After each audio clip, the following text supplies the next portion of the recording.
School screening सबसे पहले हम डिस्कस करते हैं कि आपको क्या लगता है इसका क्या महत्व है, ये क्यों इम्पोर्टेंट है, कोई बताना चाहेगा? अभी जो शहर के जहाँ अच्छी फैमिली के बच्चे पढ़ते हैं, किसी भी क्लास में आप जाइए तो एक दो बच्चे चश्मा लगाए हुए मिलेंगे। मेरे स्कूल में 450 बच्चा है, वहाँ एक भी बच्चा चश्मा नहीं लगाता। तो इसका मतलब ये नहीं कि वहाँ चश्मे वाले बच्चे नहीं हैं, इसका मतलब ये है कि वहाँ स्क्रीनिंग नहीं हो पाती। गांव के बच्चों में ये ज़्यादा समस्या होती है, क्योंकि जैसे विटामिन ए आदि इसकी वजह से, तो ये स्क्रीनिंग बहुत ज़रूरी है। बिल्कुल, जैसा उनका बिल्कुल सही कहा है। स्कूल स्क्रीनिंग की बहुत इम्पोर्टेंस है, क्योंकि ऑलमोस्ट 4 में से एक बच्चा ज़रूर होता है जिसको कम दिख रहा है और जिसे चश्मे की आवश्यकता है। अब जब बच्चे छोटे होते हैं, जन्म से लेकर पहले 3-4 साल जब तक वो घर में रहते हैं, उन्हें पास का या दूर का क्या ही काम है, उन्हें बस घर में या बाहर खेलना है या कूदना है, उन्हें पढ़ाई लिखाई उस एज में नहीं करनी होती है। तो अगर उन्हें कोई भी दृष्टि दोष है, चाहे वो निकट का हो, वो दूर का हो, वो माता पिता को भी नहीं समझ में आता है। लेकिन जब बच्चे स्कूल शुरू करते हैं, जब उन्हें कॉपी किताब पकड़ाई जाती है, उन्हें कलरिंग बुक्स और ये सब पकड़ाया जाता है, और तब या ब्लैक बोर्ड से उन्हें पढ़ाई करनी होती है, तब ये चीज़ सामने आती है कि शायद इस बच्चे को कम दिख रहा है। तो ये स्कूल में ही बहुत सारे बच्चों में पहली बार देखा जाता है कि उन्हें कम दिख रहा है। और जितना जल्दी इसको डिटेक्ट कर लिया जाए ये अच्छा है, क्योंकि अगर बहुत समय तक ये दृष्टि दोष बना रहेगा तो वो वही परमानेंट विजन को डाउन कर सकता है, और उसके पढ़ाई को भी अफेक्ट करता है कि अगर शुरुआत से बच्चा नहीं ध्यान दे पा रहा है तो उसकी पढ़ाई भी डाउन होती है। अगर बच्चे को ढंग से नहीं दिख रहा है, माता पिता को लगेगा कि शायद ये पढ़ ही नहीं पा रहा है, तो कई बार बच्चों को स्कूल से निकाल भी देते हैं ये सोच के कि पढ़ाई अच्छी नहीं हो रही है। तो ये भी उनके आगे जीवन पे अफेक्ट करता है, इसलिए स्कूल की स्क्रीनिंग बहुत इम्पोर्टेंट है। तो अब हमें कैसे दिखता है, जो नॉर्मल प्रोसेस क्या है, तो जो लाइट होती है किसी भी ऑब्जेक्ट से या किसी भी चीज़ से, वो जैसे मैंने बताया था काली पुतली से होके पीछे हमारे पर्दे पे गिरती है, तो ये नॉर्मल पैसेज है। अब अगर इस पूरे पैसेज में कहीं पे भी कुछ भी ब्लॉक आ जाता है, जैसे पुतली पे माड़ा है या लेंस हमारा पक जाता है या फिर पर्दा खराब है, तो वो रोशनी पर्दे तक नहीं पहुंचेगी तो बच्चे को नहीं दिखेगा। और एक और चीज होती है जो दृष्टि दोष में दिक्कत होती है, जो मायोपिया होता है, उसमें क्या है कि रोशनी पर्दे तक नहीं पहुंच रही है पर पर्दे के आगे बन रही है। तो अगर वो पर्दे के ऊपर नहीं बन रही है मतलब उसको नहीं दिख रहा है। और जो हाइपरमेट्रोपिया होता है उसमें क्या है कि जो रोशनी है वो पर्दे के पीछे जाके बन रही है, तो जब तक इमेज हमारे पर्दे पे नहीं बनेगी वो हमें दिखेगी ही नहीं। तो इन केसेस को हम चश्मे से ट्रीट कर सकते हैं, क्योंकि जो लेंस होता है वो इन लाइट रेस को फिर हमारे पर्दे तक डायरेक्ट पहुंचाता है। तो ये दो कॉमन कंडीशंस हैं। अब जैसे हम देख सकते हैं बहुत सारे बच्चे होते हैं, हमें कैसे पता चलेगा कि इनको कम दिख रहा है? बहुत सारे कम दिखने के कारण उनको बहुत सारी दिक्कत हो सकती है, जैसे वो पढ़ाई में अच्छा परफॉर्म नहीं कर पा रहे हैं, तो मे बी उनको क्लास में अलग रखा जा रहा है या उन पर ध्यान नहीं दिया जा रहा है, या उनके दोस्त उन्हें चिढ़ाते हैं तो उन्हें अच्छा नहीं लगता है, इसलिए कम दृष्टि के कारण, या उन्हें ब्लैक बोर्ड पे क्या लिखा हुआ है वो नहीं दिख रहा है और वो पढ़ाई में अच्छा परफॉर्म नहीं कर पा रहे हैं। तो हम कब डिटेक्ट कर सकते हैं कि उन्हें कम दिख रहा है? जैसे कि वो आँख को मीन्स के देख रहे हैं, कुछ भी दूर का उन्हें देखना है, वो आँखों को बहुत मीन्स कर या छोटा करके देख रहे हैं, या वो सर को टेढ़ा करके देख रहे हैं।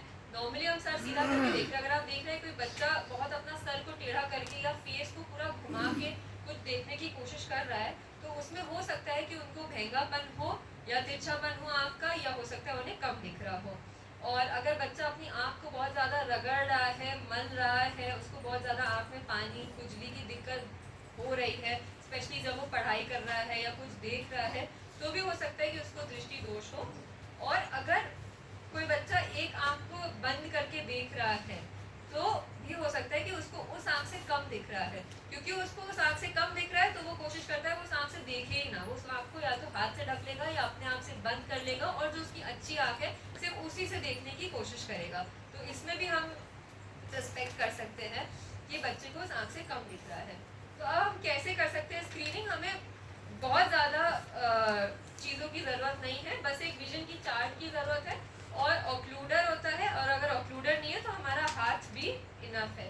बस इन दोनों चीज़ों से हम स्क्रीन कर सकते हैं कि उसका विजन कम है या नहीं है। डिफरेंट चार्ट्स आते हैं, तो चार्ट इसी बेसिस पे है कि बच्चा उस चार्ट को पढ़ पाए, लेकिन एक 3 साल के बच्चे, 5 साल के बच्चे जिन्होंने अभी स्कूल शुरू किया है वो नहीं पढ़ पाएंगे, तो उनके लिए सिंबल वाले चार्ट्स आते हैं जिसमें अलग अलग टाइप के सिंबल बने हुए हैं। तो ये दिखा के हम बच्चे से पूछ सकते हैं कि उन्हें क्या दिख रहा है, घर दिख रहा है, गोला दिख रहा है या स्क्वायर दिख रहा है। 3 से 5 साल के बच्चों में हम ये वाला चार्ट यूज़ करते हैं। फिर थोड़े से बड़े हो जाते हैं तो हम उनमें ये ई वाला चार्ट यूज़ करते हैं, जिसमें कि जिस तरफ तीनों डंडियां खुली हुई है, ये डायरेक्शन हर लाइन में चेंज हो रहा है, तो हम उनसे बच्चों से पूछ सकते हैं कि किस तरफ डंडी खुली हुई है, दूसरे वाले में किस तरफ खुली हुई है। तो इसके आधार पर हम टेस्ट कर सकते हैं कि उनका विजन कितना है। और अगर 7 साल से ऊपर के बच्चे या जो पढ़ लेते हैं, जो लेटर्स पढ़ लेते हैं, वो फिर तीसरा वाला चार्ट यूज़ कर सकते हैं, जिसमें वो फिर लेटर्स पढ़ के उनका विजन टेस्ट कर सकते हैं। तो अब इसका प्रोसीजर क्या है, अभी मैं एक वीडियो भी दिखाऊंगी कि कैसे विजन को टेस्ट करते हैं, पर इन जनरल हमें बच्चे को जो चार्ट है हमने जहाँ पे रखा है उससे 6 मीटर दूर बैठाना है, और हमें देखना है कि रूम अच्छे से लाइट है, रूम में अच्छे से उजाला हो रखा है, अंधेरे कमरे में नहीं टेस्ट करना है। पहले तो बच्चे को आपको समझाना है कि आप क्या कर रहे हो, और अच्छे से मतलब प्यार से उन्हें समझाना है, क्योंकि बहुत बच्चे डरे हुए होते हैं या सहमे होते हैं या उन्हें समझ नहीं आता है जिस कारण कि वो आंसर नहीं कर पाते। तो पहले उन्हें अच्छे से एक्सप्लेन करना है, समझना है कि उन्हें समझ में आ गया कि हम क्या टेस्ट कर रहे हैं, जिससे कि इस कारण से उनका विजन ना कम पता चले।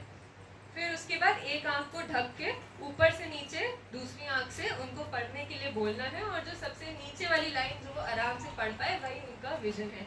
तो ये हमें रिकॉर्ड करना है और हमें अगली आई से भी रिपीट करना है।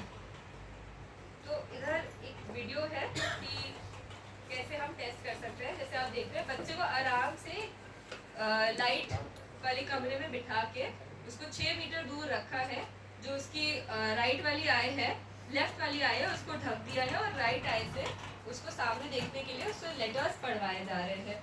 जिस आँख से जब उसको देखना बंद हो गया है तो वो हमने उसका विजन रिकॉर्ड कर लिया है, फिर हमने दूसरी आई में भी सेम प्रोसेस को रिपीट करेंगे। तो इसमें क्या आता है, जो चार्ट्स थे उसमें नंबरिंग होती है। अगर वो सबसे नीचे की लाइन पढ़ लेते हैं तो उनका विजन 6/6 होता है, और एक एक अगर ऊपर तक जा रहे हैं तो वो विजन घटता जाता है। तो अगर बच्चों का विजन 6/6 है तो वो एक अच्छी चीज़ है, मतलब उन्हें पूरी तरीके से दिख रहा है, उन्हें 100% दिख रहा है। लेकिन अगर वो 6/6 से कम है, वो 6/9 है या उससे ऊपर है, तो वो डेंजर की तरफ जा रहे हैं, और हमें उन्हें तुरंत रेफर कर देना चाहिए, या चश्मे के लिए जांच करनी चाहिए, या चश्मा उनको पहनने की ज़रूरत है अगर उनका विजन 6/12 से कम है, या दोनों आँख में विजन बराबर नहीं है। अगर उसे एक आँख से 100% दिख रहा है और एक आँख से सिर्फ 60% दिख रहा है, तो वो भी एक डेंजर साइन ही है, क्योंकि आगे चल के जो 60% वाली आँख है वो और कमज़ोर होती जाएगी, क्योंकि धीरे धीरे करके बच्चा वो उस आँख को बंद ही करने लग जाएगा और उससे वो देखने की कोशिश भी नहीं करेगा। तो उस आँख को परमानेंटली कमज़ोर होने से रोकने के लिए हमें उसी स्टेज पे उसके लिए ट्रीटमेंट शुरू करना पड़ेगा। और तीसरी चीज़ है भेंगापन। अगर बच्चे को भेंगापन आपको दिखता है तो उसको तुरंत रेफर करना चाहिए, क्योंकि उनको चश्मे या ऑपरेशन की आवश्यकता होती है। फिर एक एम्ब्लायोपिया या लेजी आई करके होती है। जैसे कि मैंने बताया कि एक आँख में उसको 100% विजन है और एक आँख में 60% विजन है, और अगर ये 60% विजन किसी चश्मे से भी नहीं ठीक हो रहा है तो हो सकता है कि वो आँख एम्ब्लायोपिया में चली गई है, वो आँख कमज़ोर पड़ गई है, जिसको हम बोलते हैं कि आँख बैठ गई है।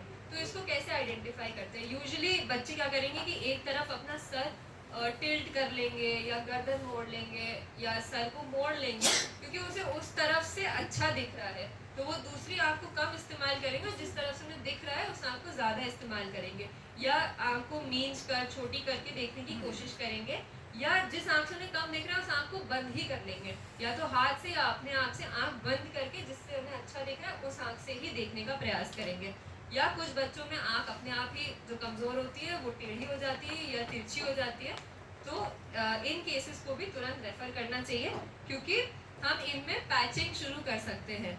जो अच्छी वाली आँख है उसको ढकेंगे, जो अच्छी वाली आँख है उसको हम ढक देंगे, ताकि हम जो उसकी कमज़ोर वाली आँख है उससे बच्चे को फोर्स कर सके कि वो उससे देखने का प्रयास करे। क्योंकि जब तक वो कमज़ोर वाली आँख को फोर्स नहीं करेंगे देखने के लिए, तब तक उसका विजन नहीं इम्प्रूव होगा। तो इसलिए हमें इनको रेफ़र करना चाहिए। बहुत सारे ऐसे बच्चे हैं जो कि जैसे आप देख रहे हैं पहली वाली में, इसको जो दाहिनी वाली आँख है इसमें अंदर की तरफ तिरछापन है, लेकिन अगर उसको सही चश्मा दिया जाए तो उसका तिरछापन ठीक हो सकता है। जैसे इसमें भी इसकी जो राइट वाली आई है वो अंदर की तरफ तिरछापन है, लेकिन सही चश्मे के नंबर से और सही ट्रीटमेंट से, पैचिंग थेरेपी से इसकी आँख सीधी हो जाती है। तो हमें कब स्क्रीन करना चाहिए? जब बच्चे का दाखिला हो स्कूल में, तब एक बार स्क्रीनिंग ज़रूर करनी चाहिए, क्योंकि हमें नहीं पता है कि उसको पहले अपने जन्म से 3-4 साल तक कितना उसकी रोशनी है, तो हमें तुरंत तब तो स्क्रीन करना चाहिए। अगर चश्मे की नीड है या विजन कम है तो उन्हें रेफ़र करना चाहिए या उन्हें चश्मा दे देना चाहिए। और अगर सब कुछ नॉर्मल है तो 10 साल की उम्र तक हर 2-2 साल में तो उन्हें स्क्रीन करना चाहिए, और उसके बाद हर 3 से 5 साल तक।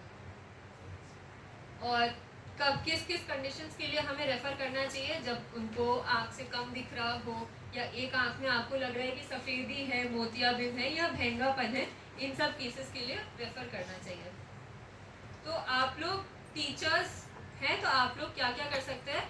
आप जैसे ये सब साइंस और सिम्टम्स आइडेंटिफाई कर सकते हैं, तिरछापन, भेंगापन, आँख को मींचना, ये सब कुछ चीज़ें हैं जिनसे आप सस्पेक्ट कर सकते हैं कि हो सकता है बच्चे को कम दिख रहा है। बच्चे की अपने आप से स्कूल में विजन चेक कर सकते हैं, और आपको लग रहा है कि कम है तो आप उनको रेफ़र कर सकते हैं। साथ ही साथ आप उनके माता पिता को भी एजुकेट कर सकते हैं कि आपको लग रहा है इस बच्चे को दृष्टि में दिक्कत है, तो इनको डॉक्टर को तुरंत दिखा लेना चाहिए।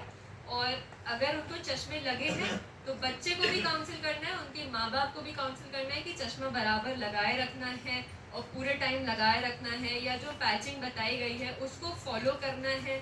और बच्चों के दिमाग में, बहुत सारे बच्चे होते हैं जो क्लिनिक में आते हैं, उनके दिमाग में डर होता है या शाय होते हैं, वो उन्हें लगता है कि चश्मा उन पर अच्छा नहीं लग रहा है, या वो किसी कारण से नहीं पहनते। तो हमेशा बच्चों को ये बार बार बताना है, समझाना है कि चश्मा उन्हें लगाए रखना है, क्योंकि उनकी नज़र उसी से बढ़ेगी, अदरवाइज वो पुअर होती जाएगी आगे मैम, चल के। मेरी खुद की भांजी है। जी। ये जो आप अभी इसके पहले बीमारी बता रही थी, तिरछापन करके देखना थोड़ा सा, तो रिफ़र करके उसको ग्लास मिला है, मतलब चश्मा लगा दिया है। लेकिन एज अ गार्जियन उनके जो पेरेंट्स हैं जी। उनको डर है कि लड़की है। उन्होंने बताया कि जैसे जैसे बड़ी होगी ये, और ये तिरछापन करके दिखना, ये नसें मजबूत होंगी, वो ठीक हो जाएगा। लेकिन वो ठीक नहीं हो रहा है, वैसे का वैसे ही बना लेकिन हुआ। कुछ कुछ केसेस में होता है कि वो चश्मे के नंबर लगाने से वो ठीक हो जाए, लेकिन अगर मांसपेशियां अभी भी कमज़ोर है, वो अपने आप नहीं ठीक हो रहा है, तो उनको ऑपरेशन की नीड पड़ सकती है। ऑपरेशन हाँ। बोला है। हाँ, तो ऑपरेशन से फिर उन्हें सीधा करना पड़ेगा। अगर मांसपेशियों में नहीं उतनी ताकत है तो फिर ऑपरेशन से उसे सीधा करना पड़ेगा। फिर आप अपने क्लासरूम्स को विजन फ्रेंडली बना सकते हैं। जैसे कि हमारी क्लासरूम में लाइटिंग अच्छी हो, तो अच्छी लाइटिंग में बच्चे पढ़ेंगे। और जिनको विजन की दिक्कत है उनको आगे बिठाइए, जिनको कम दिख रहा है उनको बोर्ड के पास बिठा सकते हैं। और जब आप बोर्ड पे भी आप लिख रहे हैं या कॉपी में लिख रहे हैं, तो आप बोल्ड वाले फॉन्ट में लिखिए, बड़े साइज में लिखिए, ताकि उनको क्लियरली दिखे। तो बहुत सारे बच्चे स्कूल में ही सबसे पहली बार डिटेक्ट होते हैं, इसलिए आप लोग का सबसे महत्वपूर्ण रोल है सबसे पहले आइडेंटिफाई करने में कि किसको कम दिख रहा है, किस बच्चे को आई डॉक्टर की ज़रूरत है, आई हॉस्पिटल जाने की ज़रूरत है, चश्मे की ज़रूरत है।